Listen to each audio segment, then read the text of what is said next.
우리 다 함께 머리 숙여 기도하심으로 수요 찬양 예배 자리에 함께 나아가겠습니다.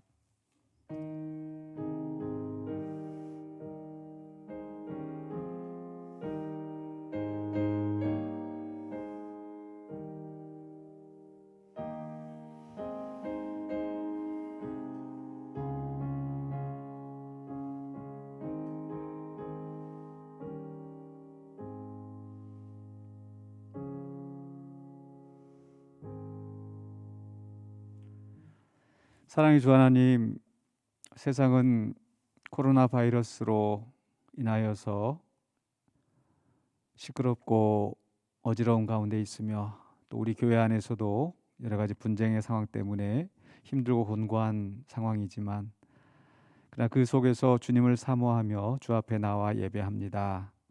겸손히 머리 숙여 기도하오며 예배 자리에 나온 모든 심령들을 하나님께서 받아주시고 하늘의 신령한 은혜와 복으로 채워 주시옵소서. 예수 그리스도 이름으로 기도하옵나이다. 아멘. 찬송가 187장입니다.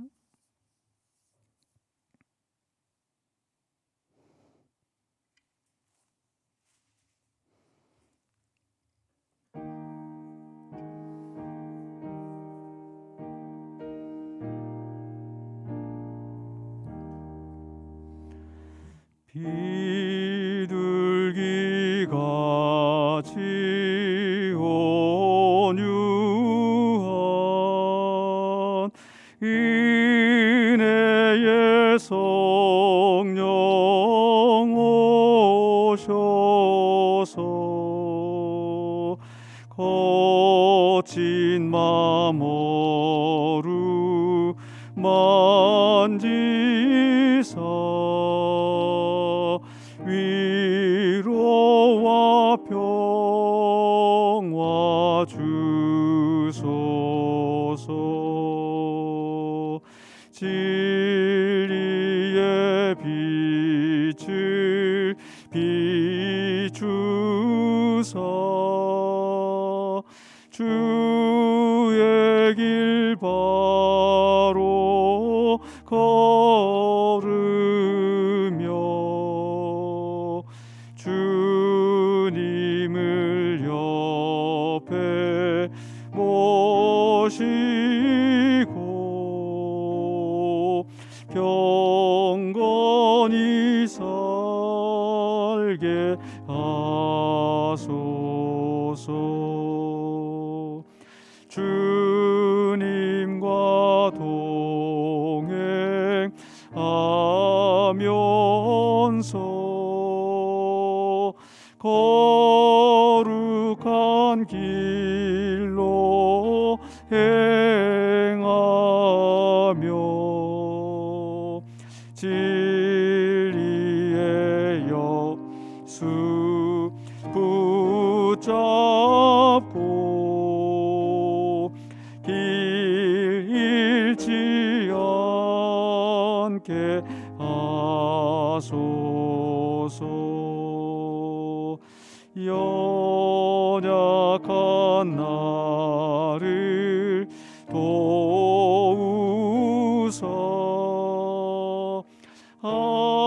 하나님 나라 이르러 주님의 품에 안기는 영원한 안식 주소서. 아멘.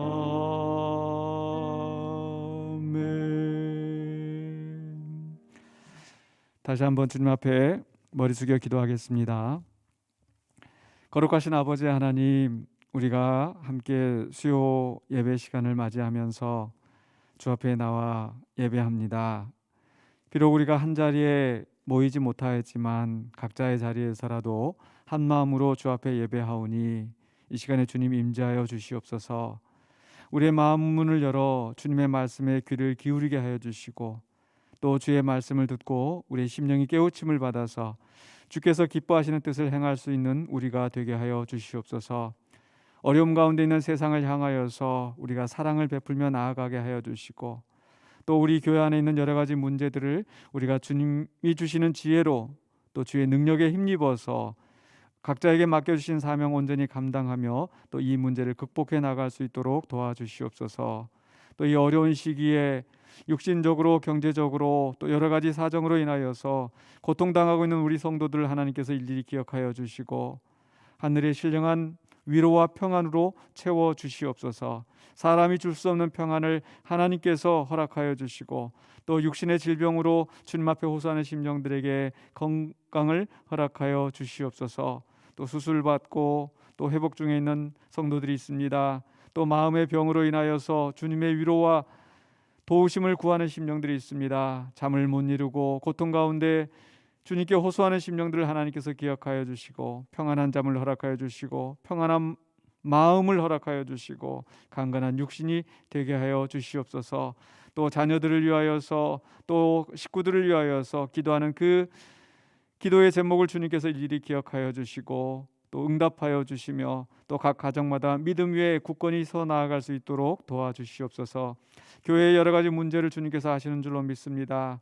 우리의 마음이 주님께로 온전히 합하여지게 하여 주시고 주님의 뜻에 순종하며 나아가는 우리들이 되게 하여 주시옵소서. 이제 재판이 얼마 남지 않은 가운데 있습니다. 하나님께서 공의롭게 이 모든 일이 진행되어질 수 있도록 붙잡아 주시고 사탄 마귀 역사 틈타지 못하도록 하나님께서 역사하여 주시옵소서. 또 오늘 또 우리가 함께 주의 말씀을 나눌 때에 주의 말씀에 힘입어서 또 주님의 뜻을 온전히 알아가게 하여 주시옵소서. 예수 그리스도 이름으로 기도하옵나이다. 아멘.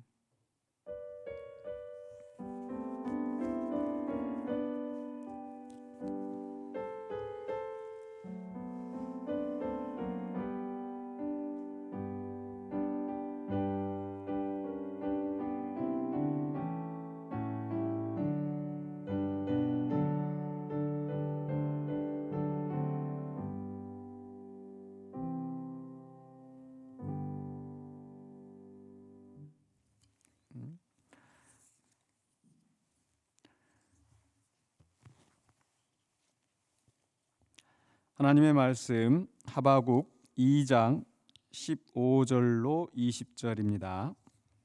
구약성경 하바국 2장 15절로 20절, 구약성경 1303쪽에 있습니다. 제가 봉독하겠습니다. 이웃에게 술을 마시게 하되 자기의 분노를 더하여 그에게 취하게 하고 그 하체를 드러내려 하는 자에게 화 있을진저 내게 영광이 아니요 수치가 가득한즉 너도 마시고 너의 할례 받지 아니한 것을 드러내라. 여호와의 오른손의 잔이 내게로 돌아올 것이라. 더러운 욕이 내 영광을 가리리라. 이는 네가 레바논의 강포를 행한 것과 짐승을 죽인 것 곧 사람의 피를 흘리며 땅과 성읍과 그 안의 모든 주민에게 강포를 행한 것이 내게로 돌아오리라. 새긴 우상은 그 새겨 만든 자에게 무엇이 유익하겠느냐? 부어 만든 우상은 거짓 스승이라. 만든 자가 이 말하지 못하는 우상을 의지하니 무엇이 유익하겠느냐? 나무에게 깨라 하며 말하지 못하는 돌에게 일어나라 하는 자에게 화 있을진저 그것이 교훈을 베풀겠느냐? 보라, 이는 금과 은으로 입힌 것인즉 그 속에는 생기가 도무지 없느니라. 오직 여호와는 그 성전에 계시니 온 땅은 그 앞에서 잠잠할지니라 하시니라. 아멘. 내게로 돌아오리라 라는 말씀의 제목으로 함께 은혜를 나누고자 합니다. 우리 속담에 뿌린 대로 거둔다라는 말이 있습니다. 콩 심으면 콩 나고 또 팥 심으면 팥이 나고 결국 자기가 행한 그 행위대로 그 열매를 거두게 된다. 또 특별히 자신이 남에게 행한 그 행위가 결국 자신에게 돌아온다라는 그런 의미로도 이해가 되어집니다. 즉 남에게 상처를 주면 결국 자기도 상처를 입는 것이고 남에게 자비를 베풀면 자기도 자비를 받게 된다. 그게 우리나라만 있는 그런 말이 아니라 영어에도 그런 비슷한 속담이 있더라고요.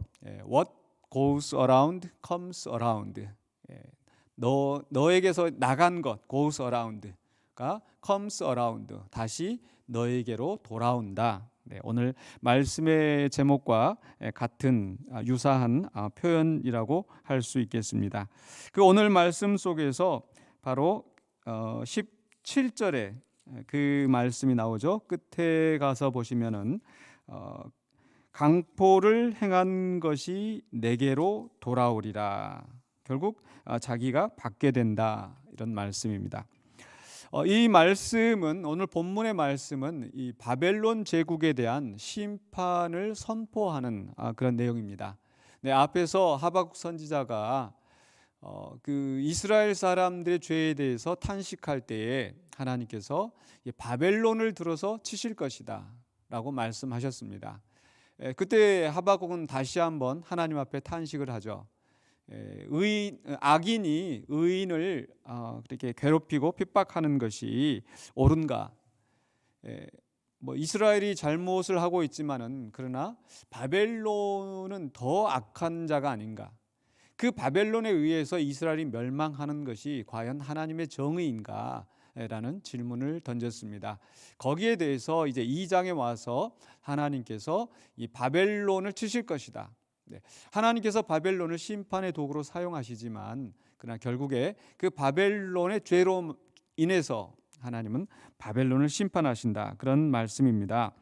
그래서 오늘 그 봉독한 말씀 바로 앞에서 2장 6절에서부터 이 바벨론에 대한 저주 시가 나옵니다. 6절에 한번 보시면은요, 그 무리가 다 속담으로 그를 평론하며 조롱하는 시로 그를 풍자하지 않겠느냐. 조롱하는 시, 바로 이 바벨론을 조롱하는 시가 쭉 나오게 되는데, 5개의 2장에서 이 5개의 저주시가 나옵니다. 첫 번째가 바로 이제 6절 하반부에서부터 화 있을진저, 저주를 받을지어다, 이런 표현입니다. 화 있을진저. 그래서 이 화 있을진저로 시작하는 이 5개의 조롱시 또는 저주시가 나오죠. 그래서 6절 하반부에 다시 보시면요, 화 있을진저 자기 소유 아닌 것을 모으는 자여 언제까지 이르겠느냐 라고 하면서 8절에 보시면 내가 여러 나라를 노략하였으므로 그 모든 민족의 남은 자가 너를 노략하리니. 다른 나라를 집어삼키고 자기의 욕심을 채우는 그 바벨론이 결국 또 더 강한 또 다른 나라에 의해서 노략을 당하게 될 것이다. 또 9절에서 이제 두 번째 그 저주시가 나오죠. 자기 집을 위하여, 중간에 후반부에 자기 집을 위하여 부당한 이익을 취하는 자에게 화 있을진저 내가 많은 민족을 멸한 것이 내 집에 욕을 부르며 내 영혼에게 죄를 범하게 하는 것이 되었도다. 자기 집을 위하여 부당한 이익을 취하는 것, 역시 바벨론이 주변 나라들을 정복하고 그 자기의 이익을 챙긴 것, 그런 것처럼 결국 너도 그렇게 멸망하게 될 것이다. 12절에 세 번째 저주시가 나옵니다. 피로 성읍을 건설하며 불의로 성을 건축하는 자에게 화 있을진저. 다른 나라를 이렇게 정복하고 빼앗을 뿐만 아니라 그곳에 자기들의 성읍을 세웁니다. 바벨론의 이름을 따고 또 바벨론의 어떤 귀족들, 관리들을 파견을 해서 식민지로 삼는 그런 행태를 이야기하면서 바로 그런 나라들을 삼킨 그 죄로 말미암아서 결국 바벨론도 멸망할 것이다. 그러면서 이제 오늘 봉독한 말씀 15절에서는 바로 이 네 번째 저주시가 나옵니다. 이 네 번째 저주시를 보시면 15절에 바로 이웃에게 술을 마시게 하되 자기의 분노를 더하여 그에게 취하게 하고 그 하체를 드러내려 하는 자에게 화 있을진저. 그냥 이 시를 그 문자적으로 그대로 해석을 하면 이웃에게 술을 권하고 술을 마시게 하는 거, 이게 잘못된 것인가? 뭐 그런 의미로 받아들이면 안 되겠습니다. 이것도 역시 시로서 여기에 은유가 들어가 있습니다. 이웃에게 술을 마시게 한다라는 거, 그냥 단순한 우리가 아는 그런 술을 이야기하는 것이 아니고, 거기 보시면은 15절에 자기의 분노를 더하여 그에게 취하게 하고 이러죠. 성경에서 이 하나님의 진노의 잔, 또 분노의 잔, 이런 표현이 많이 나옵니다. 그러니까 사람이 술을 마시고 비틀거리는 것처럼 하나님께서 그 진노를 퍼부으셔서 그로 하여금 비틀거리게 하시는 거, 이게 진노의 잔, 분노의 잔입니다. 예수님께서도 그 겟세마네 동산에 기도하실 때 하실만 하거든 이 잔이 내게서 떠나게 하옵소서. 진노의 잔, 분노의 잔을 표현하는 말씀입니다.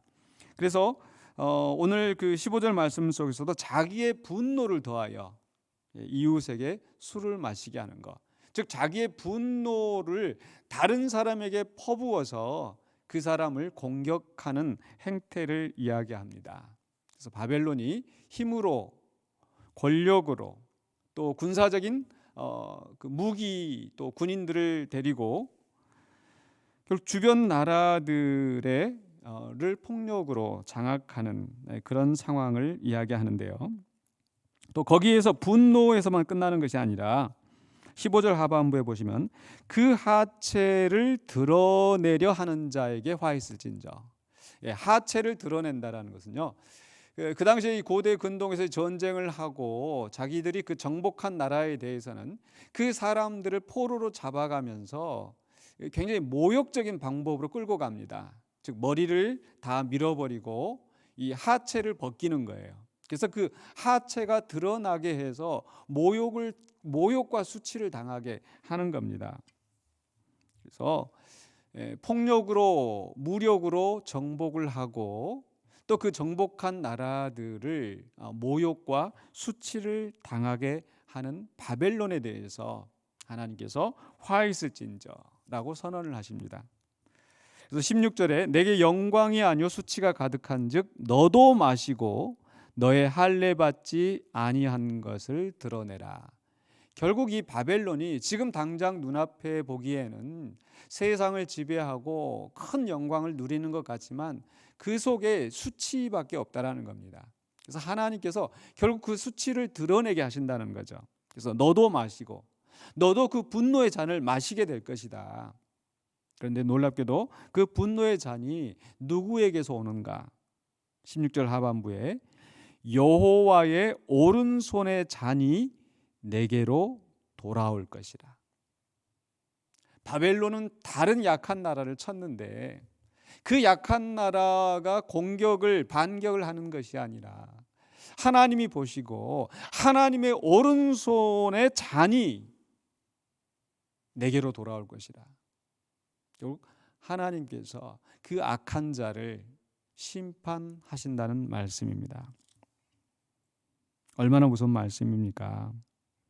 그래서 17절에 다시 한번 강조를 합니다. 이는 왜 여호와의 오른손의 잔이 바벨론으로 돌아가게 되는가? 이는 내가 레바논의 강포를 행한 것과 짐승을 죽인 것 곧 사람의 피를 흘리며 땅과 성읍과 그 안에 모든 주민에게 강포를 행한 것이 내게로 돌아오리라. 다시 한번 말씀하시죠. 내게로 돌아오리라. 결국 이 레바논, 그러니까 이스라엘의 그 북쪽에 있는 그 나라들, 그 나라에 강포를 행하고 짐승이고 남녀노소 물혼하고 다 죽이고 그 주민에게 강포를 행한 것, 결국 네가 그대로 받게 될 것이라 라고 말씀합니다. 앞서 아까 16절에서 너의 할례 받지 아니하는 것을 드러내라. 할례 받지 않는 것. 이스라엘에서 이 할례는 이 남성의 그 생식기의 포피를 벗기는 것이죠. 즉 할례 받지 아니하는 것을 드러내라. 너도 그렇게 그 하체를 그대로 드러내게 될 것이다. 결국 모욕을 당하게 될 것이다. 그러니까 다른 사람에게 모욕을 주고 다른 사람에게 폭력을 행사하고 무력을 행사하고 했던 것들이 결국 그대로 하나님께서 되갚아 주시겠다고 선언합니다. 우리나라의 속담이나 영어의 표현이나 What goes around comes around. 뿌른 대로 거두리라. 결국 내가 다른 사람에게 어떻게 하는가, 그것이 결국 자기가 그것을 다시 되돌려 받게 된다라는 것. 바로 예수님께서도 우리에게 똑같은 가르침을 우리에게 주셨습니다. 바로 산상수훈을 통해서 마태복음 7장 1절로 2절에서 비판을 받지 아니하려거든 비판하지 말라. 너희가 비판하는 그 비판으로 너희가 비판을 받을 것이요 너희가 헤아리는 그 헤아림으로 너희가 헤아림을 받을 것이니라. 비판을 하면 비판을 받을 것이다. 다른 사람을 헤아리면 결국 그 헤아림으로 자기도 그 헤아림을 당할 것이다. 오늘 말씀에 비추어 본다면 다른 사람에게 폭력을 행사하고 권력을 남용하면 결국 자기가 그 폭력을, 분노를 당하게 될 것이고, 다른 사람을 모욕하고 다른 사람에게 수치를 입히면, 다른 사람의 마음에 상처를 주면 결국 그 수치, 그 상처가 자기에게로 돌아온다는 말씀이죠.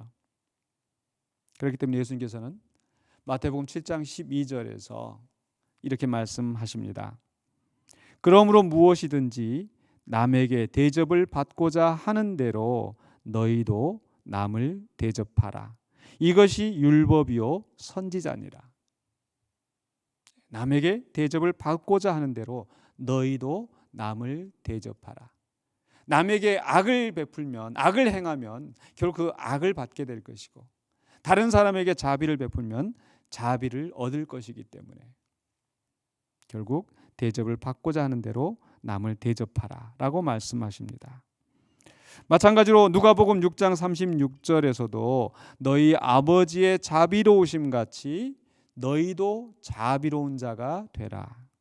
38절에서 주라 그리하면 너희에게 줄 것이니 곧 후히 되어 누르고 흔들어 넘치도록 하여 너희에게 안겨주리라. 너희가 헤아리는 그 헤아림으로 너희도 헤아림을 도로 받을 것이니라.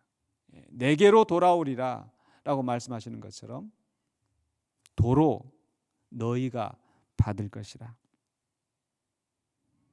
오늘 우리는 이 말씀을 기억해야 되겠습니다. 그래서 우리가 오늘 행한 것들이 결국은 내에게 돌아온다라는 것, 내가 하는 무익한 말이, 남에게 상처를 주는 말이 결국 내가 듣게 된다라는 것. 그렇기 때문에 우리는 우리의 말, 우리의 행동 하나하나 조심하며 다른 사람들에게 선한 말을 하고 선한 행위를 힘쓰는 자들이 되어야 될 것입니다. 또 계속해서 2장 18절로 19절에서는 이제 다섯 번째 저주시가 나오는데요. 바로 다섯 번째 저주시는 바로 우상 숭배에 대한 심판을 이야기하고 있습니다. 앞에 네 번째 저주시와 약간 다른 각도에서 볼 필요가 있습니다. 즉, 이 앞에 네 번째 시는 내가 어떤 것을 심느냐에 따라서 그대로 받는다라고 했는데, 이 우상에 대해서는 내가 그 우상을 향하여서 어떤 선한 것을 하고 우상에 어떤 열심을 낸다고 해서 그것이 나한테 선한 것으로 돌아오느냐? 그렇지 않습니다. 오히려 더 악한 결과를 가져오게 됩니다. 2장 18절 한번 보실까요? 새긴 우상은 그 새겨 만든 자에게 무엇이 유익하겠느냐? 부어 만든 우상은 거짓 스승이라 만든 자가 이 말하지 못하는 우상을 의지하니 무엇이 유익하겠느냐? 우상을 의지해서 거기에 뭔가를 가져다 바치고 어떤 열심을 낸다고 하더라도 유익을 얻을 수가 없습니다. 19절에 계속해서 나무에게 깨라 하며 말하지 못하는 돌에게 일어나라 하는 자에게 화 있을진저. 바벨론이 그러했습니다. 나무, 돌, 또 별, 태양, 이런 온갖 잡다한 우상들을 섬기면서 그 우상 앞에 절을 하고 거기에서 뭔가 복을 얻는 것인 양 착각을 하는 겁니다. 19절 하반부에 그것이 교훈을 베풀겠느냐? 앞에 18절에서도 우상은 거짓 스승이라, 스승이 될 수 없는데, 뭔가를 가르쳐 줄 수도 없고 인도할 수도 없는데, 거기에다가 온갖 정성을 다 베풀어도 거기에서 돌아오는 것이 없습니다. 그래서 19절 하반부에 보라 이는 금과 은으로 입힌 것인즉 그 속에는 생기가 도무지 없느니라. 아무런 힘도 없는데 거기에서 무엇이 나올 수 있겠습니까? 그러면서 마지막 결론으로 하박국 2장 20절에 오직 여호와는 그 성전에 계시니 온 땅은 그 앞에서 잠잠할지니라 하시니라. 우상과 대조되는 우리 하나님, 그 하나님 앞에 온 땅은 잠잠하라 라고 말씀합니다. 여호와는 성전에 계신다. 물론 여호와는 이 세상에 아니 계신 곳이 없습니다. 그런데 왜 성전에 계신다라고 말씀하시는가? 즉 사람들은 이런 우상을 찾아서 아무 데서나 그런 나무나 돌을 향해서 절을 하고 복을 빌고 교훈을 구하고 점을 치면서 어떻게 해야 될 것인가? 그게 다 쓸데없다라는 거죠. 그럼 어떻게 해야 되는가? 바로 성전에 계신 하나님, 그 하나님을 의지하고 나아가야 된다는 거죠. 그리고 그 앞에서 잠잠하라. 왜 잠잠하라고 말씀하시는가? 바로 앞에 우상을 향하여서 깨라, 일어나라 이렇게 하는 게 아무런 소용이 없었다고 그랬죠. 그렇다면 우리가 하나님을 조종하기 위해서, 하나님을 움직이기 위해서 하나님 이렇게 하십시오, 저렇게 하십시오 이렇게 할 수가 없죠. 우상에게 하는 것처럼 하나님은 우리보다, 아니 우리와 비교할 수 없게 절대적으로 전능하시고 전지하시고 어느 곳에도 아니 계신 곳이 없고 또 우리의 모든 깊은 속까지 통찰하시는 분입니다. 그렇기 때문에 우리가 할 것은 그 앞에 잠잠하고 하나님을 의지해야 합니다. 그러할 때에 하나님께서 그 절대의 주권을 가지시고 우리에게 바른 길을 가르쳐 주시고 또 우리를 보호하시며 또 모든 악에서 우리를 구원하실 것입니다. 그렇기 때문에 우리는 조용히 잠잠히 하나님의 음성에 귀를 기울이고 그 말씀을 듣고 깨달으며 그 말씀대로 실천하며 나아가야 될 줄로 믿습니다. 이제 말씀을 마무리하려고 합니다. 내게로 돌아오리라. 결국 내가 어떻게 하느냐 하는 것이, 나의 행한 것에는 그 결과가 따르고 그의 열매가 있다라는 것을 우리가 기억해야 되겠습니다. 그래서 이웃에 대하여서 오늘 말씀을 기억하면서 악을 행하지 말고 선과 자비를 베푸는 사람이 되어야 되겠습니다.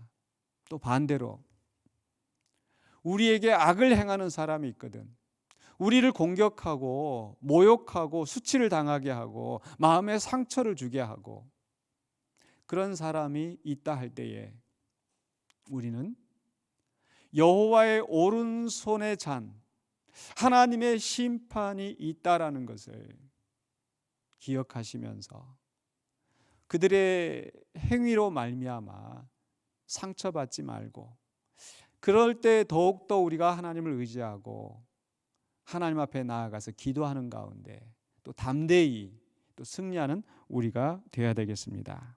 또 하나님에 대하여서는 우리의 모든 것을 살피시고 또 우리의 삶을 주관하시는 그 하나님의 전지전능하심을 믿고 잠잠히 기다리며 또 하나님의 뜻을 분별하면서 실천하며 나아가는 우리가 되어야 되겠습니다. 그렇게 행할 때에 또 하나님께서 우리에게 선한 열매로 갚아주실 줄로 믿습니다. 기도하겠습니다. 사랑의 주 하나님 은혜를 감사합니다. 오늘 하박국 선지자를 통하여 주시는 말씀을 붙잡고 우리가 하나님께 나아가는, 이웃에게 선을 행하는 그러한 성도들이 되기를 원합니다. 비록 우리의 현재의 모습이 약하고 또 이 세상은 악하며 우리의 원수들이 우리를 핍박하고 우리를 조롱하며 우리에게 많은 상처를 입히려고 하지만 이런 어려운 상황 속에서 우리가 하나님을 바라보며 또 세상에 그 미혹하게 하는 그 영을 따라가지 아니하고 성전에 계시는 하나님의 임재하심이 있는 우리 가운데 우리와 함께 하시는 하나님을 바라보면서 믿음으로 나아가는 우리 모두가 되게 하여 주시옵소서. 예수 그리스도 이름으로 기도하옵나이다. 아멘. 결단의 찬양입니다. 424장.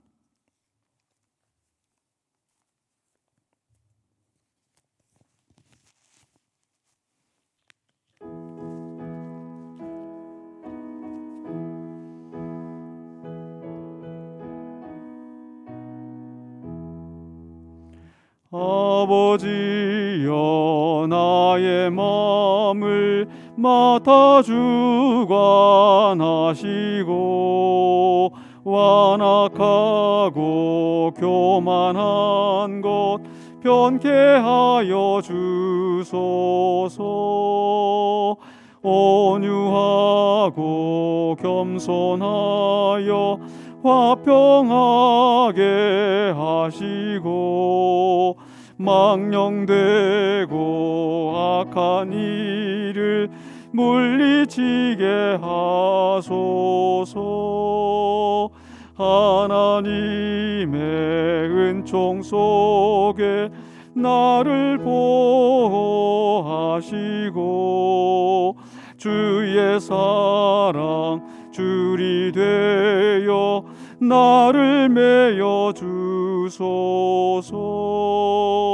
구세주의 흘린 피로 죄를 씻어 주시고 성령이여 하늘 길로 나를 인도하소서. 아멘.